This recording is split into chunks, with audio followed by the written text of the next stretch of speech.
You're not. Hi! Welcome to Maternal Mental Health Week. I think it's just me right here, right now. Is that a pimple? I think I might have a pimple. I'm going to wait like a minute or two because I don't think anyone's on. Hi, Caitlin. Nice to see you. Can I wave back at you? Look at that. Hi, cherished mom. Hi. I'm Maureen. I am session 1 for today for Maternal Mental Health Week and this virtual mom conference. And the first of its kind that is talking about maternal mental health. And this is a really exciting day. We're going to talk about moving forward. And I'm so honored to be able to inspire you guys. I'm so happy you're here, Caitlin. I'm so happy you're here, Christina. Okay, so guys, I made this list. I really love it. I'm inspired. So the topic is follow your passion. Like, what does that mean? It means that when you have a maternal mental health complication, it's the worst thing in the world. It's pretty bad, depending on what your complication look like. And I'm here to tell you that there are some gifts that women, hi mom, don't stop, that there are gifts to this experience that you might have had. And I've made this really big list. Look at this, look at that. That's like the gifts and what women have been able to do with their experience that nearly cost them their lives. So I'm gonna try to set up, hi, here for you, mama. Oh, that's Elizabeth. Hi, Elizabeth. Okay, I'm gonna try to set this. Okay, there we go. So I made a list. I was trying to make a top 10 list, and you know what? It didn't stop with 10. So then I was like, oh, I'm going to make a 20 list, like the 20 things that women do after, some women create after they've had a maternal mental health complication like pregnancy, depression, psychosis, or anxiety. Sorry, I don't have corona. I really don't. There's allergies. And then that list grew, and now I'm up to 23. And so I want you guys to help me too. I want you guys, as I'm going through this, I bet you have ideas and names of women who have created amazing things. So here's my list for you guys of what women have done, have taken from their experience. And we are, hi, Caitlin. Yes, learning everything I can to better myself and to help others. Because the more I've talked about my experience, more people have related, and it's helped them before getting to the point I did. Yes, I always say that this is such a unique set of disorders that happen to women who are mothers, and so many of us in this field, we want to leave it better, and we have so much passion because it took us by storm, and we don't want this to happen to anyone else. And it's such a beautiful space, right? It's like mothers caring for other mothers without getting paid for it a lot of the time. So here's number 1. Okay, they become doulas. Carrie Banks from North Carolina became a postpartum doula and a doula after her experience with postpartum depression. And there was another mom from North Carolina who also became a doula. They felt that they had something that they could support they could give to mothers. So these women were on different paths and became doulas after their experience with postpartum depression. Hi, Mara. Number 2, they start podcasts. Some women start podcasts from this experience. Jennifer Silliman from Dark Side of the Full Moon, my co-producer, she started a new podcast. And Dr. Kat, the most famous of podcasts in maternal mental health, I think she has almost 200 episodes. I share her podcast with so many women. They find so much support and love, and they feel like they can move on. So that's something that women have done from their experience. They've started podcasts, and they are talking about it. 2, we're at 3. They create blogs. A lot of women end up creating blogs, and they find a space.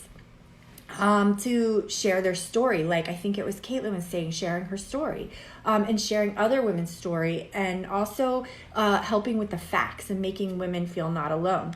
So these are all things that you might already be feeling like once you move through this. I just want to give you some of the amazing ideas that women have done. They become mom coaches. How cool is that? I met a lot of women at the PSI conference this year who were mom coaches for mothers who were experiencing maternal mental health complications because they had felt it themselves and they knew that they had a set of experiences and skills that they could help guide women through their own healing. I think that's super beautiful. I think Graham did that. She's in Colorado, and I think Jen was also or is also a coach or dabbled in coaching. Yes, mom coaches. Yes, so they do that. Here's a fun one. They make movies, guys. They make movies. I made a movie. Look, I have it right here. I never made a movie in my life, and me and Jennifer Silliman, we made a movie. We made this movie because we just couldn't understand if this just happened to us or if this happened to other women. So we picked up a video camera and we went around. You could say, well, you knew how to make movies. We really didn't. I watched YouTube videos. I am a public administration graduate. That's what I know how to do. I know how to do logic frameworks, and I know how to create like a big strategic visions, but make a movie? No, I just figured it out, and so did Jennifer. Another movie that was made was When the Bow Breaks. That was with an actress who had it and another mom who had it. And they went and they made this movie all over LA. And they told this story and they wove in postpartum psychosis. So these are things, if you are envisioning a story, if you're like, this can't keep happening, I have this idea, you have to follow it. And I'm going to show you how after I give you tips. Okay, ready? They create plays, guys. Have you heard of Melissa Billings? She made a play called Playing Monopoly with God. I hear it is amazing. It's so good. And it's about her journey with postpartum psychosis. I believe she's making a documentary right now. So look at what you can do. You have a story. There's that beautiful song. And I'll remember it, or one of you can like remind me. It's like the story is unwritten and you're the one with the story and you have to put it out there. So if you see it, you go with it. Okay, here's another one. They become therapists. Who better than a mother who's experienced this? So I interviewed Lynn McIntyre for my movie, and before this, she was like a journalist and she did production for like BBC things, and she did a lot of video work. After this, her friend told her she had an annunciation. No, like it was a calling within a calling. So her experience with postpartum depression and was so severe that she had this calling that she wanted to help other women. So she went back to school and became an LCSW, and she sees women to this day. She lives in Spain now, and she does therapy for women who are having a hard time. Divya Kumar up in Massachusetts, she was a public health professional. She did public health work, and now she is an LCSW. Look at that. Like, these women have taken their experience and they see how they see a gap and how they can fill it, and I think that's so beautiful. They become nurses, guys. They become nurses. So another woman I interviewed was Laura DeVinti. She had lost custody of her daughter. It was really sad. And she wanted to become a nurse. And do you know where she ended up, guys? At the perinatal psychiatric unit at UNC, caring for mothers in this intensive inpatient treatment center, caring for women just like she was, really sick. I think that's this beautiful full circle that she held a perspective that other people didn't hold. She knew exactly what these women were feeling and what they needed. This is what she did. I think that's so inspiring. You take from the darkness and you find where the light is and what you can give, that only you can give. Here's another one. Are you guys super excited? They become lobbyists. They change federal policy. That's what Jamie Belcito did. She called up the person who was putting the bill through and was like, "Hey, let me try to imitate her. I'm from the South Boston, and I'm here, and I have skills, and I had it, and I had OCD, and I want to help." That's what she did. So you can change the trajectory in federal policy. That is amazing. That's the power that you have from this experience. That's what she's done. And she led an army of women. And I'm going to come back to her a little bit later. She comes back in number 20. So they become lobbyists. They start organizations, you guys. Cherished Mom, Christina, I'm in Miami, up in Tennessee. She started Cherish Moms. She gives gift bags or boxes to every mom in her hospital. What a unique and brilliant idea to leave the hospital with some information and some beautiful self-care items. She created that from her experience with postpartum psychosis. Let me tell you, Jane Honickman. So 40 years ago, she was sitting in her house in Santa Barbara. She thought she was the only woman. There was no name for this back then. There was no name. She named it postpartum depression. And she started Women in Her Home, and she called it Postpartum Support International. Yeah, Jane Honickman did that from her experience. And look at what it is today. That came from a mother who experienced this and started gathering people with the same vision. I think that's pretty amazing. I can think of so many others. Kay Matthews with Shades of Blue in Texas. Adrienne Griffin from Virginia started Postpartum Support Virginia about 10 years ago. Oh my gosh, there's so many, you guys, that were started by women because there was a gap and they felt it and they slipped through the cracks. Okay, you ready? 12. They start businesses from this. Have any of you seen the shirts, anxiety tees? They're so cool, and they have words of empowerment. I have one that says "No Shame" with the blue dot. They start businesses from this. I personally started a business called MomsWell 2 years ago, a health tech company. I don't know anything about tech or health, but I know that doctors weren't screening. And my business partner was like, we can solve that. Let's create a mobile web-based application. And now we have a business. We have a CMO. We have pilots. We have doctor screening. I would never have thought that my experience would have brought me to make a movie and then would have brought me to make a business out of this to try to change this. But I just can't seem to leave it alone until I fix it. That's how my mother raised me, and I just can't let it go. Leave a place better than you found it. And I feel like a lot of us do that.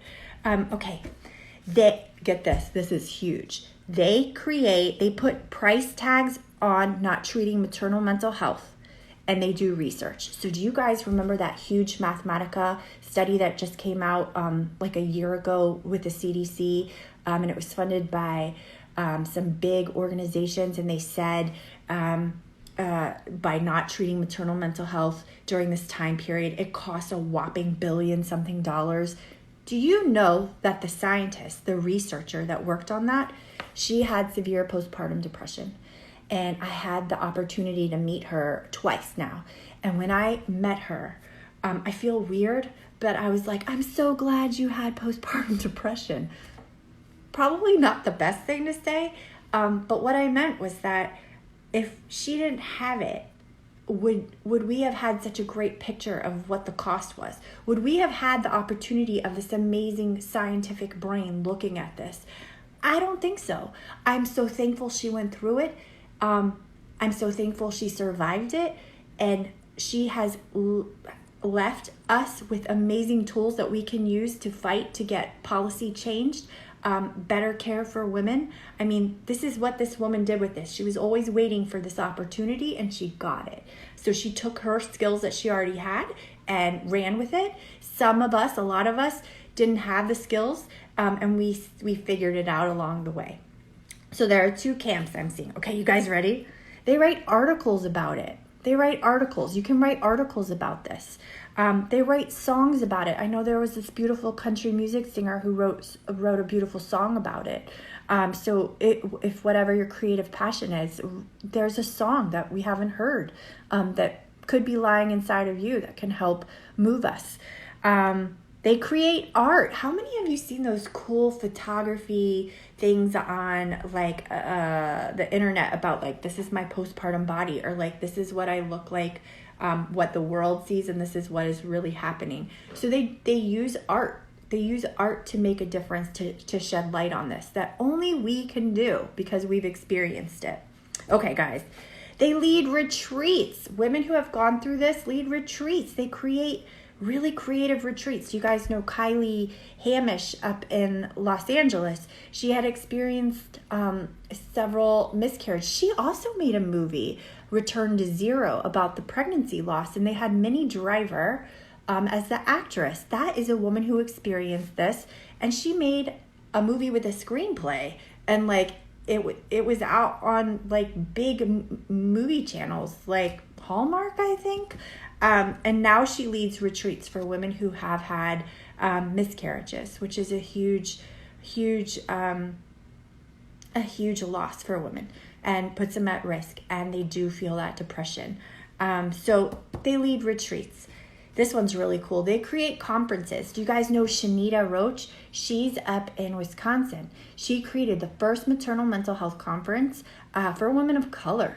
That is amazing. The first one. That was last year, and it was amazing. She did that. That's what she did with her experience. She took it, and she was like, there's something missing. I slipped through the cracks. What can I create? This is what I want to create. And look at how many people she impacted from this one experience that was so devastating. She turned it into so much light. Okay, you guys. They create collaboratives and collectives and task forces. They become the linchpins in big, massive movements in their communities, and they spark movements. That's what they do. That's what Christina Delaney did up in Tennessee. She created the Appalachian Task Force. I mean, like, come on, people. This was like one woman who was like, this can't happen again. She created a whole task force. Is that not amazing? They also create funds. They become philanthropists. Do you guys know like the Walton family from Walmart? One of the son's wives had a terrible experience with postpartum depression. And now they have a special focus for their money that goes to support maternal mental health initiatives, and it's called Zoma in Colorado. So they change the trajectory of funding, which is amazing. All right, guys, are you ready? This is so exciting. They run for office. Is that so cool? Wendy Askew in Monterey just won the county seat there. She had it. She comes in with this Mothers Matter, Families First, maternal mental health. She's carrying this in with her. Jamie Belcito's running for office right now in Massachusetts in Topsfield to be a congresswoman. She just submitted 3,000 signatures. She's on the ballot. The one that changed the federal legislation up here, now she's trying to get into the House of Representatives. Guess what she's going to bring with her, you guys? Her experience of all of us. She's going to carry us with her. Okay, ready? When I was at, where was I? It was in February, a 2020 mom conference. I met this amazing woman from Albuquerque. I wish I knew her name. She wanted to create a maternal mental health day. So she was trying to talk to her representatives about how to get that done in New Mexico. And along her journey, she was like the president of PSI chapter in New Mexico. As she's doing this, like going, like, can I get the governor to declare this a day? People told her, you should run for office. Like, actually, why don't you run for office? And you know what? She's running for, like, representative in New Mexico, in Santa Fe. Like, you guys, this is what is inside of you. Sue, her name's Sue. I love Sue so much. Can you imagine that? She was just calling to get, like, a proclamation of Maternal Mental Health Day. That was it. And they saw in her leadership, and they were like, you need to run. And she's running. I think that's pretty powerful. I think that could be inside of any one of you guys. That's so exciting. Okay, get this. This is a shout out to my girl, Lisa Tremaine. They create perinatal mood and anxiety disorder centers. That's what Lisa Tremaine did. This was her experience, and I want to tell you that her center within 1 year saw 300 women. She disrupted the whole system and found a way to like stick a center inside of a hospital and get everyone to send her women. And now it's like so big. I think she's seen like 1,000 women. So I just want you to know, it says she lost her daughter. Who lost her daughter? Lisa? And it says, somebody here said that center saved her life. So what Lisa did was that she saw a huge gap, and she was able to fill it. And she's a nurse, and I think something else. What else are you? You're like 2 things, Lisa, like if you could do that. So this is what you can do. You can like start things. What else? They lead climbs. You guys know Emily Newton? Like she's now the Wizard of Oz, like organizing Climb Out of the Darkness climbs all over the United States, all over the world. I mean, that is pretty impressive. So these women had different lives before this big event happened to them, and they said, no, something's missing. And Jennifer, I see Jennifer Silliman on here. I just talked about you like a lot. Like you missed it. You're going to have to watch it. I talked about you. And then another one, they start support groups, guys. Like they do this really beautiful work. I think Samantha Ben Levenger in Pennsylvania, and she's going into her hospitals and trying to get them to start screening, and she does support groups. And then Lara in Chicago, she's part of Alliance, and she does support groups, I think. Like this is how it kind of starts, and then it just gets bigger, and it's so beautiful. Am I missing anything else that people do, guys? What else? Did I catch it all? I mean, it's beautiful, right? It's so beautiful. I love it so much, what women are able to take from the broken pieces and turn it into something really beautiful that helps other women. So I'm going to tell you really quick. So how can you do this? Like, how can you create whatever's inside of you? Step 1. I want you to heal. Step 1, you have to heal first. You can't do anything until you're better. That's really important. You have to heal yourself. But once you're healed, once you're better, step 2 is tell your story. That's a really easy way to start. When we start sharing our story, then other people see it. They're like, oh my gosh, like I know you're pretty normal. Like you were normal before. Like this happened to you. I'm so sorry. And then they're like, wait, like that happened. Then they share it, and then they're like, oh my God, that happened to somebody else. Or I shared my story, and I had people from high school contacting me like, I'm suffering now. I had so many people from my graduate school program like, I'm pregnant now. This is happening to me now. Who else did I see? There were so many women from my life that started to come out of the woodwork and were able to get help because I shared my story. Right now we're in Maternal Mental Health Week. This is the week to really do it, to share on your social or in your female circles if you have women who are pregnant or just had a baby, to say, I had a really hard time. If you have a hard time, I can help you. So first is heal. 2 is share your story.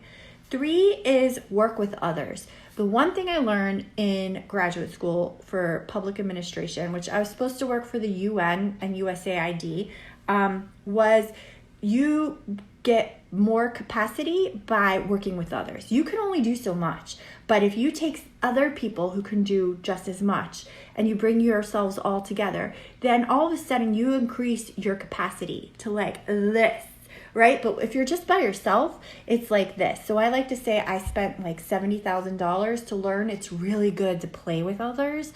And I've learned that before graduate school. I was like, I can do it myself. But maybe it was this experience of needing help from when I was really low, and also learning that I could do more when I played with others. So work with others. 3, create a plan. So many people come to me and they're like, I have this idea for this or this idea for that. Write it down. Write down your plan. If Google had a baby and met with Facebook and it was all about maternal mental health, this is what I'm creating. I remember Jennifer and I, when we were making our movie, we were like, it's Gasland, the documentary Gasland meets motherhood. That's what our intention was. So we were able to create a plan right from the start. We knew what we wanted to do. We wanted to ignite a movement. We wanted people to get so fired up. We wanted them to see it like in Gasland, when you lit water on fire and you were like, oh my God, what's happening? We wanted people to do the same about motherhood when they saw all these women dying. We wanted them to be like, oh my God, I didn't know. Like, this is terrible. We're losing women and we can do something about it. So that was that goal. So I want you guys, if you have this vision in your head, and I see Ashley Panghorn came in here. She started a blog. Her blog is huge. Right, Ashley? You did it she had a post-traumatic stress disorder from like some violence in her past, and she created this massive blog, and she is an amazing force. She's in Florida. You should check out her blog. She did that. She did that from her experience because no one was talking about it. So heal, tell your story, work with others, ask for help. Ask for help. Like, I don't know how to do this. You know how to do tech. Can you do the tech? I don't know how to edit. Can you help me edit? I have a vision for a movie. I want to create like a retreat. Do you want to create pieces of the retreat with me? Ask for help. And the other one, number 5, just keep trying. Keep tweaking your idea.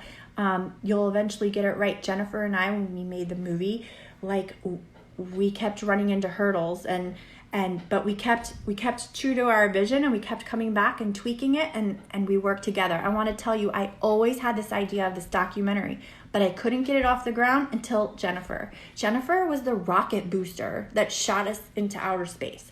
So that is such an example. I talked about Dr. Kat. And I talked about your podcasts too, Jennifer. So work with other people who are firecrackers, like my Jen. Jen was this amazing fireball of go get it doneness that took Dark Side of the Full Moon and made it into this movie. Okay, I think that might be it. I was going to talk a little bit about like the gifts of postpartum depression and pregnancy depression and anxiety, and I can just do a little bit. I want you guys to think about that if you've ever thought about it. Dr. Walker Kara, she did a book about transformational hope. I feel like these things that can come out of it are the fruits of what happened to us. But I remember when I was still healing, I would read things where women would say, oh, postpartum depression was the best thing that ever happened to me. And I was like, you're crazy. You are so crazy. And they would be like, I learned to love myself. And I was like, I loved myself just fine. I was cool. I was good. I liked where my life was heading. But 7 years out, I started to be able to say, oh, okay, I see it now. Look, I'm getting red. I see it now. So here are some things that maybe I'm going to ask you guys. What are some of the fruits of the hope, the transformational hope that you didn't have before you went in? I know for me, it was self-care, and I can hear the red flags. I can see my red flags really fast if I'm going down, and I have an arsenal of tools to help me. I have like 10 things I do. I start taking my fish oil. I take my vitamin Bs and my Ds. I go for runs. I start meditating. I tell my husband I'm feeling low. I start listening to good music. I allow myself to go veg out on funny shows. I give myself time. Jen says she's learned to ask for help. Totally. I thought I could do everything by myself before, until I was falling apart so publicly and I had to tell everybody I'm not okay. I'd never, ever had to do that ever in my life.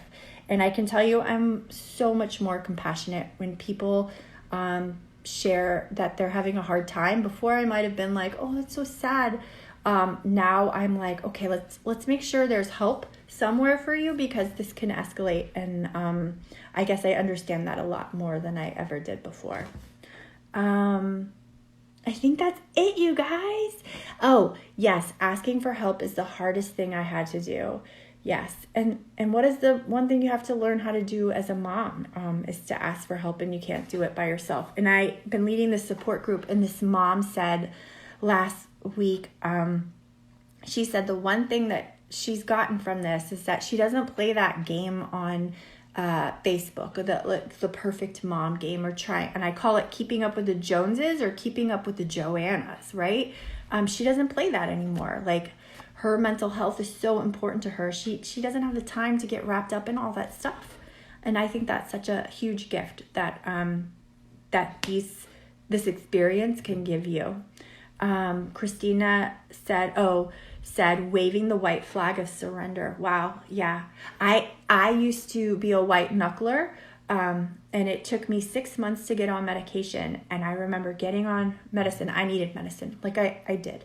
And after the medicine started working, I was like, why did I suffer for so long? That was so ridiculous. Why did this take so long? I never needed medicine ever. And here I was 32 and pregnant, and I needed medicine. And I wish I had done it sooner. So now you're so right, Christina. Like, I don't white knuckle it anymore. I do the surrender really fast. If I feel myself going down, I know I'm important enough. I need to be a mom. I need to be here, that I will take any step at the first sign to feel better and to get help. And Lisa said, and receive help. It's really hard. I mean, I had to be babysat. My husband had to take me to the next person to watch me, because I couldn't be alone. And that was hard, but beautiful that everybody cared about me enough to sit with me and make sure I was safe. And it says, Caitlin said, yes, took me 8 months to get seen and get meds. Yeah, we have to fight, right? They tell us 3-month waiting list. They tell us, just white knuckle it, read this book, you should be happy, and we know something's wrong. So we're fighters, we're all fighters, and we really want to be here. I think that's why we can't leave this topic alone until it's better. This mom says, I always thought I had no choice but to be strong, but I realized every day I make the decision to be strong for myself, my son, and my family. Having PPD made me realize how incredibly strong I am. Oh my God. Right? Right? Yeah, you're still here. You loved life so much and you fought so hard for your wellness. You're so strong, so strong. I know one thing that I got that I never thought I would. I never thought I would get to be the mother to my son. I thought I was going to take my life after he was born. And I have to tell you that my relationship with him is slowed down. Getting to be his mom is a gift every day. Getting to see in his eyes, getting to hold his hand, getting to watch him grow. I know that that future wasn't a promise. I know I had to fight for it, and it's such a gift. It is such a gift that I get to be his mom, and it means so much to me. It means a lot to be a mother. This mom, Caitlin, said she talked to my mom, and she said she has always feared asking for help and having her kids taken away. I've never understood her more than when I knew that feeling. Oh, right? Oh my God, it's really hard. Thank you for bringing it back to these really, it's really scary. It's scary to have these feelings because you're scared that either somebody will take your babies or that you'll take your life and leave your babies. And this experience has left its fingerprints on us, and so no wonder so many of us can't seem to leave it, and we want to make it better because we were almost robbed of this gift of motherhood. I know it was something I had always wanted, to be a mom. And the other gift I think that I totally remembered was that we become the best mothers for our kids. I hope you guys know that. I felt very guilty. I thought I caused my son's anxiety. And then I realized I'm the best mom for him because we talk about it. I'm able to say if you feel certain feelings, know that you can talk to me because I understand and I'm going to get you help. And so I hope you guys know that too, is that we become better mothers. We are the best mothers for all those kids out there who ever feel any kind of mental health complications. So this has been such a gift to come and hear you guys. And thank you for sharing. Thanks for participating. And I can't wait to see what you all create and how this whole field changes. I'll leave you with this. Dr. Meltzer Brody from UNC, who is such a rock star and has led a lot of the research in maternal mental health disorders. She said once, like, we were asking, why do you think so much traction is happening now? You know, it's taken like 40 years. Besides the obvious, we're women and we don't have penises. What else is going on? And she said, for the first time, so many women have been in the workforce. They have gathered skills and talents, and they have honed these. They've had professions, and then they're getting these disorders, and now they're using these gifts, right? These talents, and they are focusing them on this. So that's why we're seeing this huge explosion around maternal mental health and all these beautiful things happening, because we are a collection of women who came into this with talents and passions and gifts and skills, and now we focus it on this all together. So it's exciting to see what we do and how we change it better for women in the future.